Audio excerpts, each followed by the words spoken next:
to start with, ma'am. Ma'am, if we look at your latest works, you have focused more on the textual sources.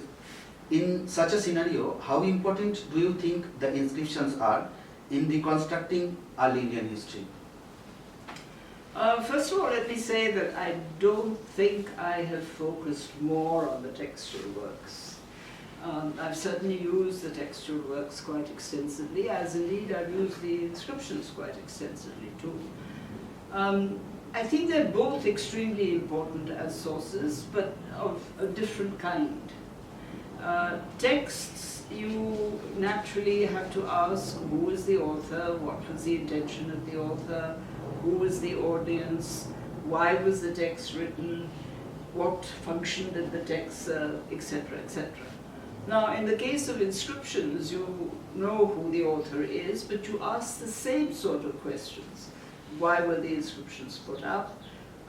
What purpose did they serve? What was the agenda of putting up inscriptions, to use the word that is commonly used these days?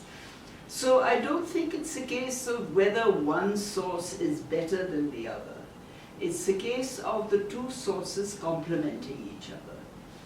And I think it is extremely important to give adequate space to inscriptions because there is, I don't know how to put it, but maybe one could say that in most of the texts that we use, there's some very straightforward texts, on political economy like the Arthashastra and so on, but there are others we tend to use literary texts. Now, literary texts do have a problem, which is a problem of poetic license. The author is permitted to exaggerate because this is part of a literary style. Now, that you normally do not get too much of in the inscriptions. That is, inscriptions tend to be much more matter of fact. This happened, it happened on this date, this happened for this reason, and so on. Although there are some very magnificent inscriptions that have a lot of literary style to them, and therefore do have a bit of what we call poetic license.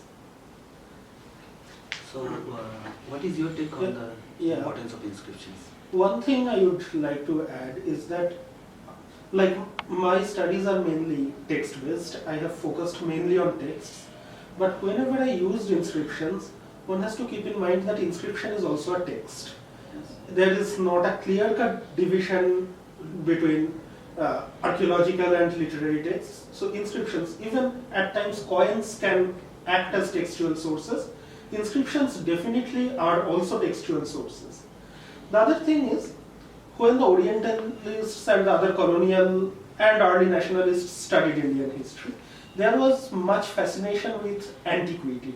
So inscriptions are antiques. They belong to the period when they belong in the same form as they were composed.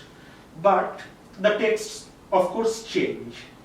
However, given our present understanding of history, this change itself is a very important historical question. Why the text changes its nature, through whom, who patronizes the change, and how. So these are also very important historical questions. And finally, what I would say about the issue of poetic license, that of course there is a difference between Ashokan inscriptions, where the emperor directly speaks, and the eulogies which are composed later on by court poets. So there is also poetry and there is also exaggeration. Even if it is contemporary to the time, there is exaggeration, but there is no license. It is the court which is approving a certain kind of exaggeration. So even if inscriptions belong to the period when they were actually created, it is a particular kind of text, particularly the Prashastis, created for a particular purpose, with a particular kind of poetry, and directed to a particular kind of audience. So these are some of the factors which should be kept in mind when we study the inscriptions. So as she has said, I would say that the texts and the inscriptions are two different kinds of sources, but it is more about bringing them together to reconstruct the historical picture, rather than privileging one kind of source over the other. Since the script of the Harappan civilization has not been deciphered, the earliest readable written materials in India date from the 3rd century BCE, which is during the time of the Mauryas. Why and how did the practice of issuing inscriptions start? Was there any particular socio-political background leading to the coming of written documents carrying royal order? Well, I think one of the issues is certainly if you want your order to reach out as far as possible in distant parts of your kingdom, issuing inscriptions in those days would have been one of the mechanisms of doing that. Because you issue a statement and that statement is repeated and inscribed and engraved right through the territories that you control. So in a sense, it is an effort to try and be in contact with subjects who are placed in distant places. Now there again, what is very interesting is that the rock inscriptions tend to occur all over the subcontinent except for the far south. They don't occur there. The pillar inscriptions, on the other hand, are limited to the Ganges plain. And so one has to ask the question, was this deliberate? And if it was deliberate, then why should a certain set of inscriptions have a limited geography, whereas the others are all over the subcontinent? On the question of how did this fashion, if you like, how did this system of issuing inscriptions begin, I think there's a possibility, I have no evidence for proving it, but I think there is a possibility that this was a time in which many kings were issuing inscriptions in our neighborhood. For example, the Achaemenid inscriptions were lengthy inscriptions which the Persian kings, the Achaemenid kings, issued in Iran. And we know that there was a lot of contact between Mauryan India and Achaemenid Iran. So it's possible that, you know, this idea may have come through somebody saying, oh, but you know, in Iran, the kings issue inscriptions. What is also very important is that the content of the Iranian inscriptions are very different from the Ashokan. The Iranian inscriptions are all full of self-praise and that kind of thing, whereas the Ashokan inscriptions are very subdued as far as that. I mean, there's a certain amount of self-praise, but not to the degree as is the case in Iran. But that idea may have just floated across and may have been picked up. But primarily I think it was really the desire that what he had to say had to reach out. And it's one thing to say to your officers that I want this to be propagated all over the country. It's another thing to actually take the time and trouble to say, I want it engraved, so that even the local people, those that can read it, will read it and will talk about it. So it's a form of propagation. So Achaemenid, you are talking that Achaemenid, the idea of the inscriptions from Achaemenid, and that can be worked as a prototype of the Ashokan. Well, I wouldn't call it a prototype. I would simply say that it was a vague idea, in the sense that, you know, I don't even think that one can use words like influence or anything of that kind. But it was known that in the neighboring kingdom, from which the Mauryas were borrowing various things, designs on the pillars, the acanthus leaf design and that kind of thing was coming from there.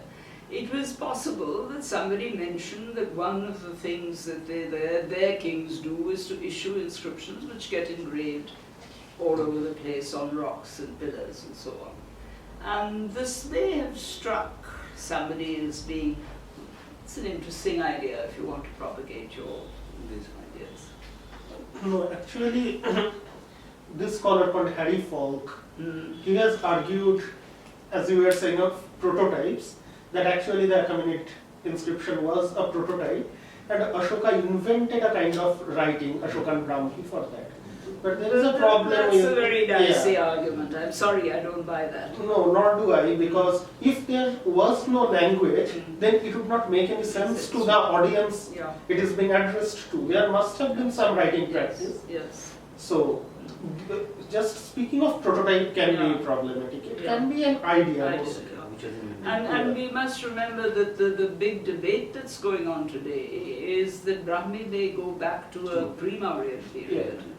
I mean, that it's an archaeological fact, and the debate, it's an archaeological problem, and the debate is really on reading the evidence from an excavation, from a series of excavations, in fact. But there is a debate on how early Brahmi was, and there are scholars who are saying that it was just pre-Mauryan. And most of the inscriptions of the Maurya period do not carry the name of Ashoka, but only bear his title Devanampiya Piyadashi. Is there any possibility that these inscriptions were issued by some other ruler and necessarily not the Ashoka of the Buddhist legends? No, this was a possibility that was discussed in the middle of the 19th century. When the inscriptions were first deciphered, nobody knew who this Devanampiya Piyadasi was, because none of the Purans had this as a name in the king list. And people did go around asking who was this king and where did he rule and all the rest of it. Then the Buddhist chronicles of Sri Lanka were discovered, the Dipavamsa and the Mahavamsa, in which they refer to Devanampiya Piyadasi as the title of the Mauryan king Ashoka. And Ashoka was then known because he occurs in a Puranic king list as well. And it also says that this title was bestowed on the Sri Lankan king Tissa, so that it was understood that this was a title and possibly not a personal name, although there is a lot of discussion on that at the moment as to whether Devanampiya was a title and Piyadasi was his personal name or what. But the clinching argument, the clinching evidence was in 1915 when they discovered an Ashokan inscription in Maski in South India, which clearly says Devanampiya Piyadasi Raja Ashoka. So that absolutely clears that. Yeah. One may wonder by the distribution pattern of the Ashokan inscriptions, which almost cover the entire subcontinent, starting from Sahabajgari, Mansehra, Lamghan, Kandahar in northwest, to Kalsi, Delhi, Sarnath in north, to Bihar, Dholi in east, Girnar in west, and many areas of southern India. More than 29 sites have been discovered from all over the subcontinent. And recently, Monica Smith, with her team from University of California, the team consists of researchers from the different fields like statistics, anthropologists, geographers. So they are claiming that there may be possibilities of finding 121 Ashokan sites from all over the subcontinents. These 121 sites have the same kind of environmental similarities with these 29 sites where from the Ashokan inscriptions have been found. So it's a vast, it's a huge number of the sites, but only on the basis of the distribution of the Ashokan inscriptions can we really conclude that Ashoka extended his sway over this vast area? No, we can't conclude that this vast area was directly governed by him. In the same way as we cannot conclude that the extent of the Roman Empire was directly governed by Rome. So you have to first of all understand what do you mean by directly governed. If you're talking about a centralized administration, then my own feeling about this, which I have expressed in the course of a few lectures, is that all large territories like this are never centrally governed. There are always decentralized pockets of various kinds of the administration. And I had argued that the Mauryan Empire had three categories of administration. There was the Ganges plain, which was possibly centrally government because it was closely under control. And I call that the metropolitan state.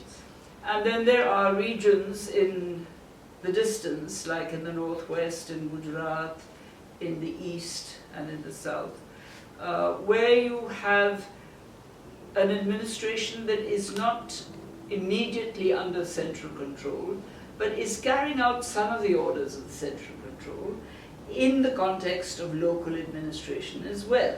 And these I've called core areas, where in fact there is much more communication between the metropolitan state and these areas. And the administration also follows a similar kind of pattern, but not exactly, so there is a difference. And then the third category is what I call peripheral areas, which are areas like the forested areas and so on, where the administration didn't actually go in and cut down the forests and set up settlements, but where it had an agreement and an arrangement with the people living in the forests, the Ashokas and the tribals and so on, who supplied them with whatever goods they wanted. It was a much looser administration. So first of all, I think I am a little worried about the way in which you take a map of the subcontinent and you take a pen and you draw a big black line and say this was the Mauryan Empire. Because for early empires anywhere in the world, we cannot be absolutely sure. The surety of boundaries comes with the invention of cartography. And we don't have, for the Mauryan period, detailed references to this was within the empire and this was outside the empire. So we can't tell. And things change. I mean, you have Ashokan inscriptions in Afghanistan, in Greek and Aramaic and so on. This was not part of any Indian empire earlier. It was really only with the Mauryas, the treaty with Seleucid that bits and pieces came in. So there is that problem of assuming that wherever you find the edicts of Ashoka, it means that area was directly under the central administration. Now, where do you find these edicts? You find them everywhere, from Mansehra and Shavazgiri, and from Lamghan and Kandahar, right down to the edge of the southern edge of Mysore. And you find them in the east, and you find them along the Himalayan foothills. Now, these are environmentally totally different areas. So how many environments are you going to study in order to try and get a parallel to the Ashokan inscriptions? It's not as if you have a cluster of inscriptions in one place with one environment. It's a completely different environment. So it does involve immense environmental studies, if that is to be done. Secondly, the litmus test at the end will be the inscription itself. Unless you can see the inscription and say, yes, this is an Ashokan inscription, it is written in Ashokan Brahmi, it is carrying sentiments similar to his other inscriptions and so on, you cannot be sure. Now, the point is that to argue that we will find 121 inscriptions, possibly. The point is that these inscriptions will turn up again and again in different places. I mean, it was not so long ago that this one near Delhi turned up, the Bahapur inscription, just round the corner from here near Kalkaji, near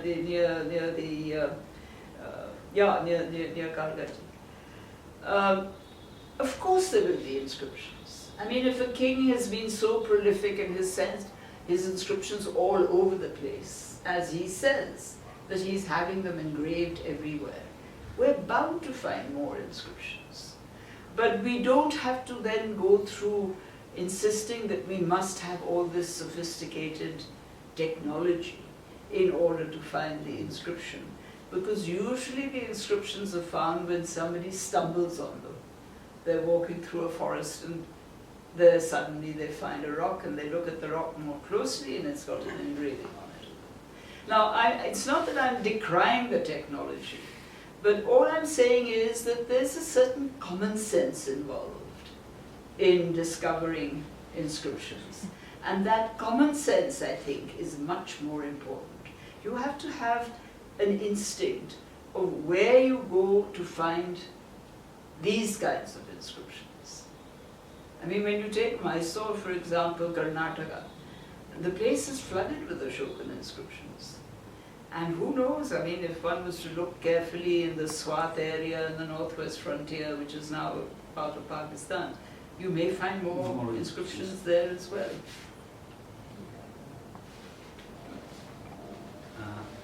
Next questions. The information which connects the Ashoka of the legends with the Ashokan inscriptions is his repentance after the Kalinga War. How important do you think is the Rock Edict 13 of Ashoka in the general design of his royal policy called Dhamma? Does not its replacement with a separate edict in certain places affect the overall message of his major Rock Edicts? I don't think it affects the overall message of the major rock edicts. It affects the overall message of a particular rock edict, number 13, which is the one in which he expresses his sorrow and talks about what problems he's caused for people through these things. What is interesting is that the edicts, the separate edicts which occur in Kalinga and in Sannati in the Karnataka, and we don't know how the separate edict got to Sannati, because we don't know of any campaign that he conducted. He doesn't mention any campaign in the Karnataka. And this inscription was found because it was being used as the Pitha, the base for a Hindu idol in a temple in the area. Obviously, of a later date, they'd cut a hole in the inscription so that they could stick the idol into the tenon of the slab, and the other side of the slab had this inscription. Otherwise, the only places where these two separate edicts occurred was Kalinga. Now, the question to ask, of course, is that having conquered Kalinga, was it that he didn't have the greatness of mind to express his sorrow to the people of Kalinga, that he issued separate edicts? Or did he think that it was politically not wise? Because, some of us have argued that although he was a Buddhist and he was a great supporter of the idea of Dhamma, he was also a statesman, he was a ruler. Therefore, there were politics involved in the decisions that he took. So could it be that he felt, I can express my remorse for this in other areas, but I can't do it over here, because that would be like an admission of defeat, and he didn't want that to be associated with him.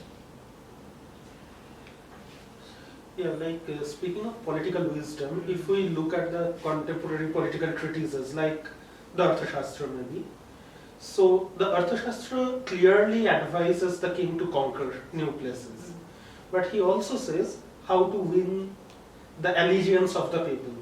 So sometimes wear their dresses and speak their languages, and what Kautilya advises very strongly is that you have to create a sense of good government, that the previous king was bad and I am providing you good government.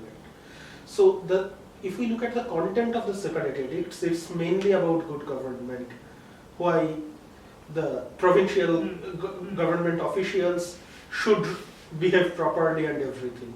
So rather than telling the people of Kalinga that, okay, I have caused this much suffering in Kalinga, he probably tried to show that, look, I am providing good governance to Kalinga. Maybe that is a possibility. No, I think that is certainly a possibility that he's concerned.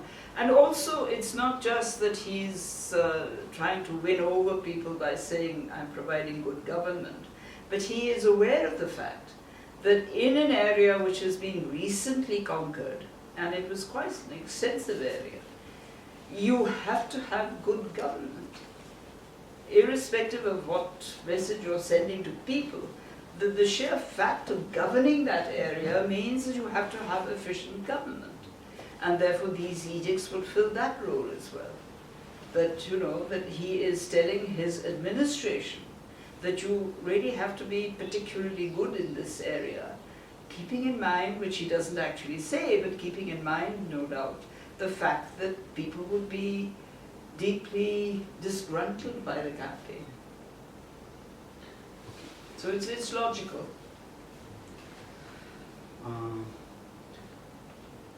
Despite being a devout Buddhist, Ashoka soured his patronage to the Brahmanas, Nirganthas, Sramanas and Ajivikas.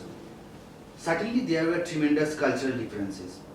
Furthermore, he issued his records in different scripts and languages, bearing the same content. Was it an attempt to establish unity in diversity? You have mentioned about the attempt of Ashoka in welding the subcontinental society. Will you please elaborate on this? Yeah, well, what I meant when I was talking about welding the the subcontinental differences society. was really the ideology of Dhamma more than anything else. The notion, the concept, the ideology, which was a very simple concept, a very simple ideology which anybody could follow. Now, I think one has to remember that at that time, what he is referring to, where he's continually talking about the need for people of different sects to talk to each other, the need where he says that, you must always honor other sects rather than just your own, because by honoring other sects, you're really, in a sense, being more magnanimous than just going on honoring your own sect. This was a period in which there were massive differences, and there were lots of sectarian movements which were in conflict with each other. And I think he was aware of this. Now, the thing that intrigues me very much is that, yes, he's very aware of the differences in thought. He's very aware of the differences in culture, which is why when he's reaching out to people in Afghanistan, he's writing in Greek and Aramaic. He's not writing in Brahmi and Kharoshti. Certainly not Brahmi, he wouldn't have been understood, but not Kharoshti. There is Kharoshti in some inscriptions on the edges, but the main inscriptions in eastern Afghanistan are Aramaic and Greek. So it's quite clear that he is trying to reach out. And the Greek inscriptions are very interesting because they're not literal translations of the rock edicts, but they're summarizing what he's saying and putting them into colloquial Greek. He's doing this, and it's very important that he is reaching out. Now, with all this concern about people understanding each other, talking to each other, honoring each other's sects, at the same time, when it comes to his relationship with the Buddhist Sangha, he's extremely rigid. Because the inscriptions, the edicts that are issued to the Sangha very clearly state, A, these are the texts you have to be familiar with. The other one says that if there are dissidents in the monastery, they have to be dressed in white clothes and banished from the monastery. There's no question there of sitting down with diverse opinions and trying to find a via media or trying to find some kind of common unity in the Buddhist diversity, as it were.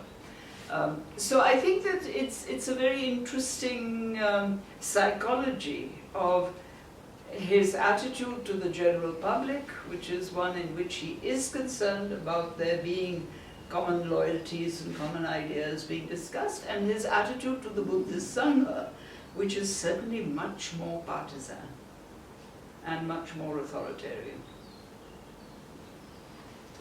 And speaking of this, more than unity and diversity, I think any Indian power who had an intention to rule a large area of the subcontinent had to understand that there are many religious beliefs.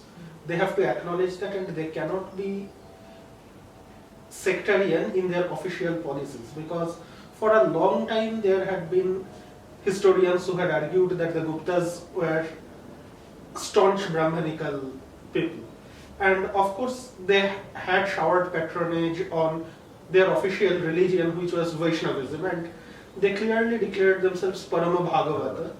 But despite that, they patronized other sects as well. They patronized the Shaivas, they patronized Buddhism. Like Samudragupta not only allowed a Buddhist monastery to be built by the Sri Lankan king, It's actually during the reign of Kumar Gupta when Nalanda is established. So more than creating a unity in diversity, it's just acknowledgement of the diversity in official policy. And never in Indian history, I think, any power has been successful unless the power acknowledged the coexistence of various religious sects. This is a message I think even present Indian politics has to understand, that without acknowledging the religious multiplicity of the subcontinent, one cannot govern India for a long time. Even monarchical powers could not do that. So for a democracy, it's even more difficult and an impossibility. So, yeah. And this is also tied up, of course, with the other thing, which is how do we understand religion in India? Unfortunately, the whole colonial exercise was to present Hinduism and Islam, or any other religion for that matter, Sikhism and so on, as a monolithic block, as they had it in Europe, where you had Christianity as a monolithic block, which then broke into two monolithic blocks, Protestantism and Catholicism, and they looked at Hinduism and Islam in the same way here. But in fact, when you start looking at the history of religion, not the theology of religion, but the history of each of these religions, they are sects. They're all developed on the basis of sects. And sects have much greater diversity. They also have the ability of coming together when they need to, but there's much greater diversity. And I think it is this that was in the minds of all these rulers. I find nothing strange in a political power saying, well, if there is this range of sects, I will give patronage to every one of them. And this is one of the striking things when you compare the notion of patronage of European kings and of Indian kings. The European kings are always patronizing the same religion all the way through the whole dynasty, unless they get into political problems with the other side. But in the Indian case, there is a consistency with which the good ruler is the patron of all of these sects, because the good ruler understands the politics of intersectarian rivalry, coming together, demands, whatever it may be. But it's those that the good ruler understands, and that's terribly important, and very different from Europe. As you have brought in the case of the Guptas, that's why I would like to ask you this question. The Gupta rulers had at times chosen Ashokan pillars or rocks for inscribing their inscriptions. Is there continuity between how these two powers from the North Indian plains articulated their imperial ideology through inscriptions, or this was mere coincidence? No, I cannot say that this is completely coincidental, but there are some elements of what I would say comparability between the Guptas and Mauryas, because of the fact that the history of early India for the greater period of time is not the history of a unified monolithic empire.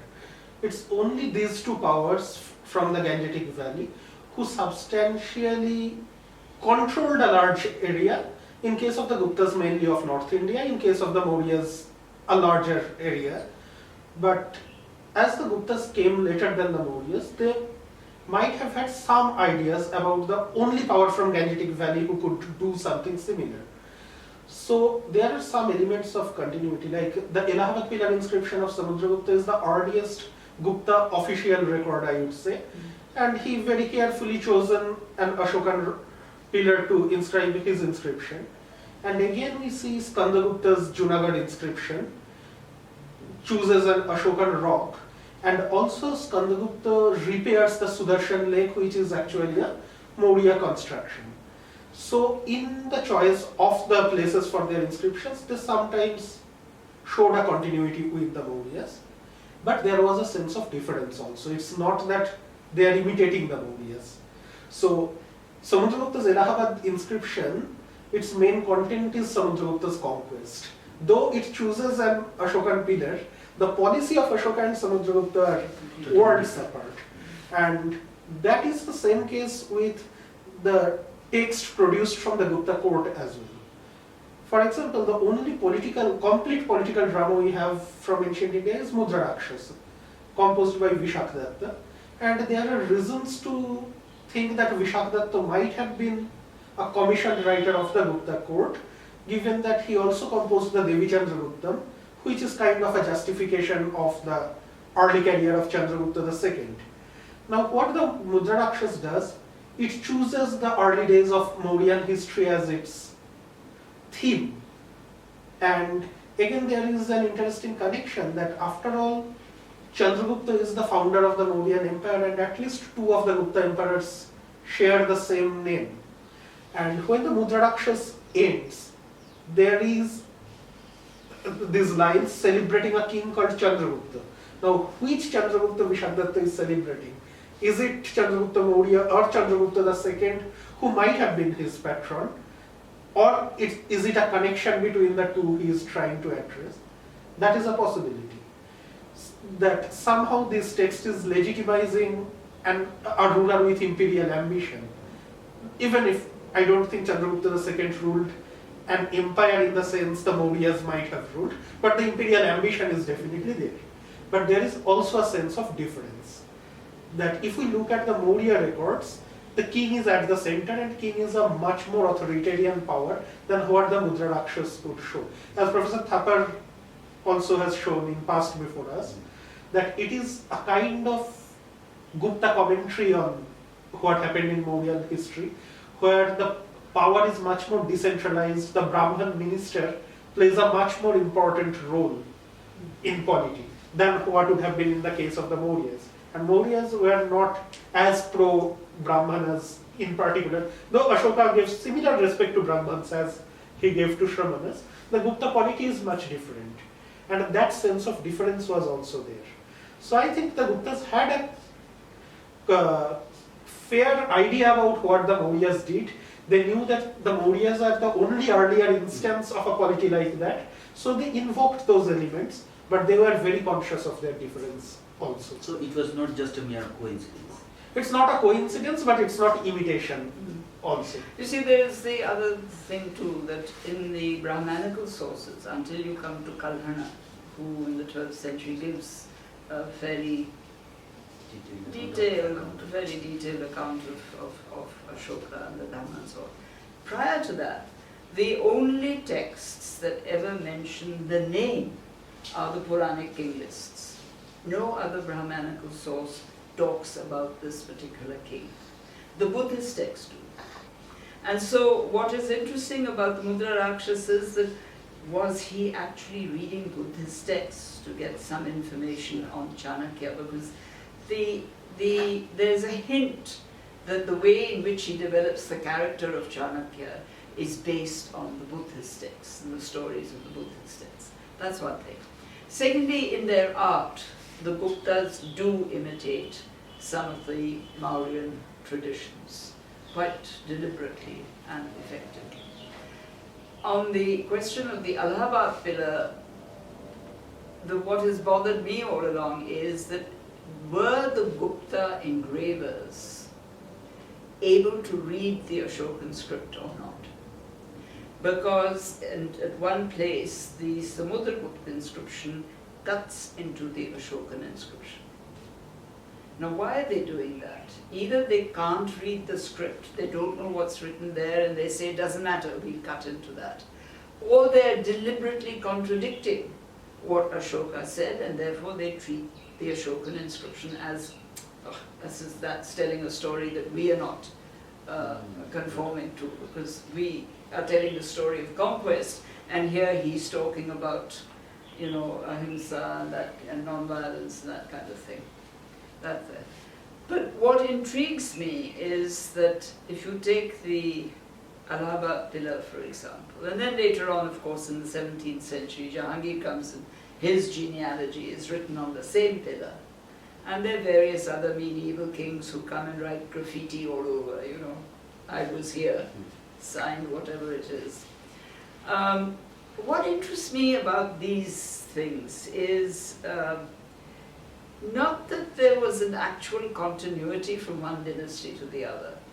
There may have been in some cases, yes. But why did they choose to write on these earlier inscriptions? Why did they choose to write on the same body of the earlier inscription? And I can't help feeling this is a kind of sense of historical consciousness. Now, this is not history. It's not that they're treating it as history, but somewhere there is a sense of this is representing the past and they're getting legitimacy out of the past. And we've been doing this through the centuries. We're still doing it. We're still trying to get legitimacy for ourselves in the 21st century by turning to the past and saying this is traditional and this is this and so on.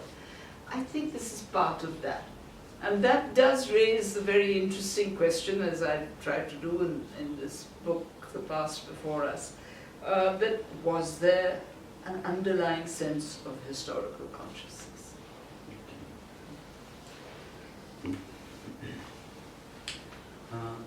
Ashoka preferred to communicate with his subjects through his messages rather than with visual representations of the king.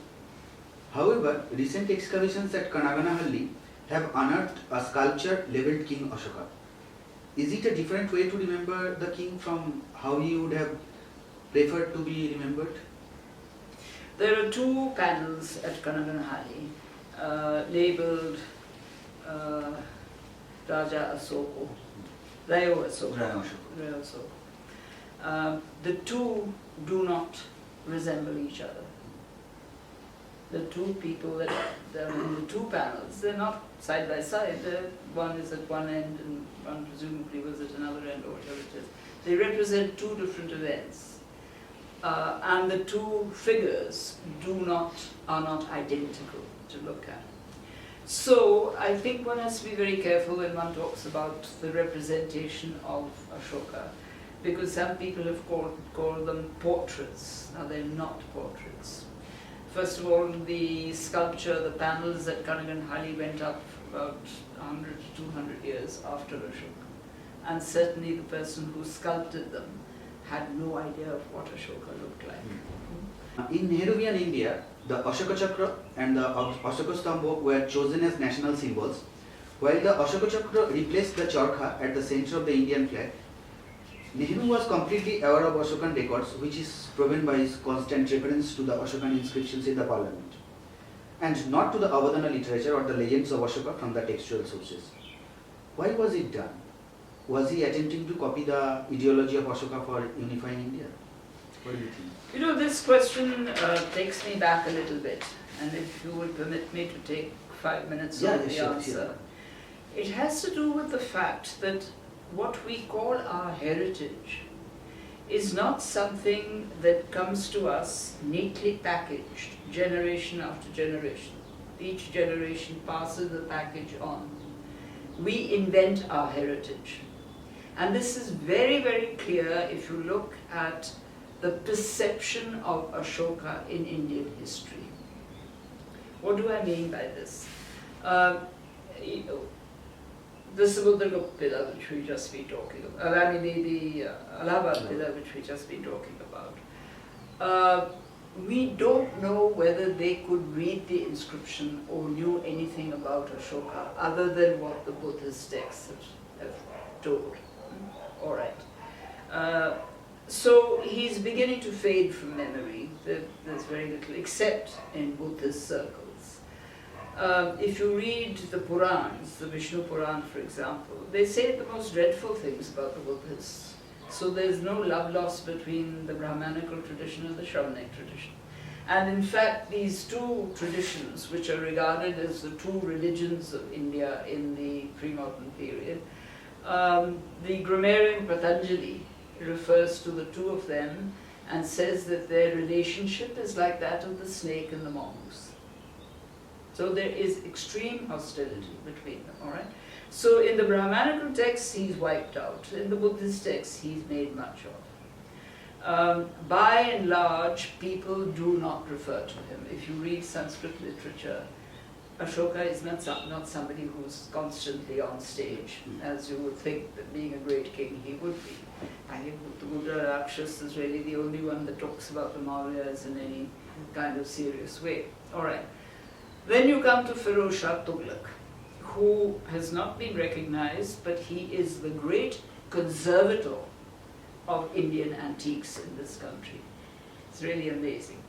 He was obsessed with the Ashokan pillars, and he went all over the place collecting these pillars. I mean, you've got 2 of them in Delhi, which he put onto barges. I mean, what the description of how those pillars were brought to Delhi, it's mind-boggling. And anyway, and he goes around asking everybody what is written on these pillars. Nobody knows. There isn't a single person that knows what is written. Someone says, "Arey wo Raja Bhim ki laat hai." Someone else says, "Nahi, wo lingam hai." This goes on. So that means that as far as Ashoka is concerned, once Buddhism goes out of India, Ashoka goes out with Buddhism. So we know absolutely nothing about him for the whole of the 2nd millennium. All right? And that is why in the 19th century, when his inscriptions are deciphered, nobody knows who he is.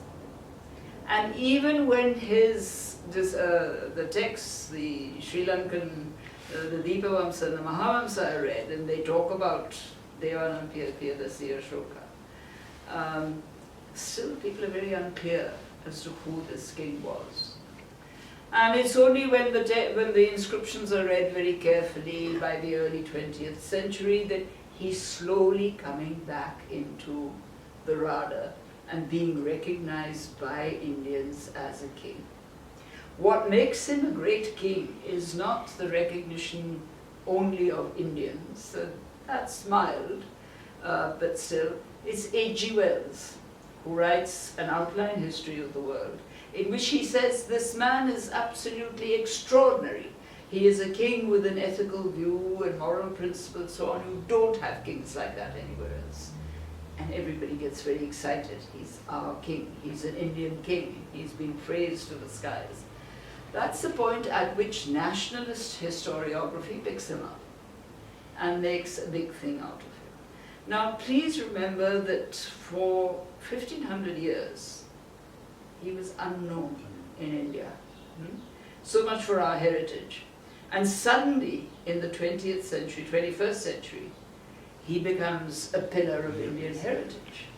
So Nehru's understanding of him is based partly on nationalist historical writing, which is very good, and the way they reconstruct the inscriptions and the debates that are carried on about, was it Brahmanical, was it Buddhist, and so on and so forth. And H.G. Wells, and then the whole tradition amongst Western historians, all the histories of the world, the Will Durant type of history. You have Ashoka coming in over there. So he picks him up. Now, the symbol that he picks up then is really not unity in diversity or anything of that kind. I think, and this is my personal opinion reading The Discovery of India, Nehru's interest in this particular personality from the past was the fact that he combined ethics with politics. Okay. And I think that this was a concern of Nehru's. He doesn't write about it at length. But now and again one gets the feeling that whilst he's talking about political history and political events and so on, somewhere in his mind there is this thing about, how ethical is all of this.